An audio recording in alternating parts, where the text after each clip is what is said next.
Kejadian 2 ayat 1-25. Demikianlah diselesaikan langit dan bumi dan segala isinya. Ketika Allah pada hari ketujuh telah menyelesaikan pekerjaan yang dibuatnya itu, berhentilah ia pada hari ketujuh dari segala pekerjaan yang telah dibuatnya itu. Lalu Allah memberkati hari ketujuh itu dan menguduskannya, karena pada hari itulah ia berhenti dari segala pekerjaan penciptaan yang telah dibuatnya itu.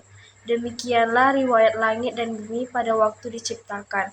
Ketika Tuhan Allah menjadikan bumi dan langit, belum ada semak apapun di bumi, belum timbul tumbuh-tumbuhan apapun di padang, sebab Tuhan Allah belum menurunkan hujan ke bumi, dan belum ada orang untuk mengusahakan tanah itu.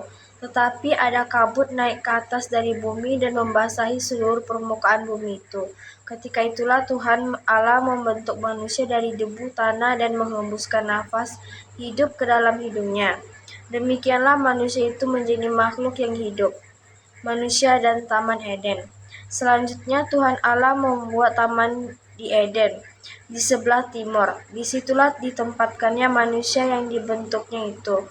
Lalu Tuhan Allah menumbuhkan berbagai pohon dari bumi, yang menarik dan yang baik untuk dimakan buahnya, dan pohon kehidupan di tengah-tengah taman itu, serta pohon pengetahuan tentang yang baik dan yang jahat.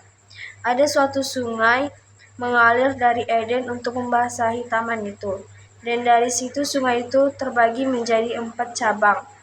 Yang pertama namanya Pison, yakni yang mengalir mengelilingi seluruh tanah Hawilah, tempat emas ada, dan emas dari negeri itu baik. Di sana ada damar berdola dan batu krisopras.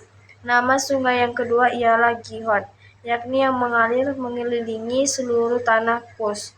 Nama sungai yang ketiga ialah Tigris, yakni yang mengalir di sebelah timur Asyur. Dan sungai yang keempat ialah Efrat. Tuhan Allah mengambil manusia itu dan menempatkannya dalam Taman Eden untuk mengusahakan dan memelihara taman itu. Lalu Tuhan Allah memberikan perintah ini kepada manusia. Semua pohon dalam taman ini boleh kau makan buahnya dengan bebas. Tetapi pohon pengetahuan tentang yang baik dan yang jahat itu, janganlah kau makan buahnya. Sebab pada hari engkau memakannya, pastilah engkau mati. Tuhan Allah berfirman, tidak baik kalau manusia itu seorang diri saja. Aku akan menjadikannya penolong baginya, yang sepadan dengan dia. Lalu Tuhan Allah membentuk dari tanah segala binatang hutan dan segala burung di udara. Dibawanyalah semuanya kepada manusia itu untuk melihat bagaimana ia menamainya, dan seperti nama yang diberikan manusia itu kepada tiap-tiap makhluk yang hidup, demikianlah nanti nama makhluk itu. Manusia itu memberi nama kepada segala ternak, kepada burung-burung di udara, dan kepada segala binatang hutan. Tetapi baginya sendiri ia tidak menjumpai penolong yang sepadan dengan dia.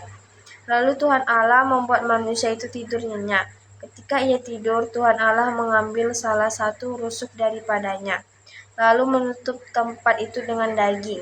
Dan dari rusuk yang diambil Tuhan Allah dari manusia itu, dibangunnyalah seorang perempuan, lalu dibawanya kepada manusia itu. Lalu berkatalah manusia itu, inilah dia, tulang dari tulangku dan daging dari dagingku. Ia akan dinamai perempuan, sebab ia diambil dari laki-laki. Sebab itu seorang laki-laki akan meninggalkan ayahnya dan ibunya dan bersatu dengan istrinya, sehingga keduanya menjadi satu daging. Mereka keduanya telanjang, manusia itu dan istrinya itu, tetapi mereka tidak merasa malu. Amin.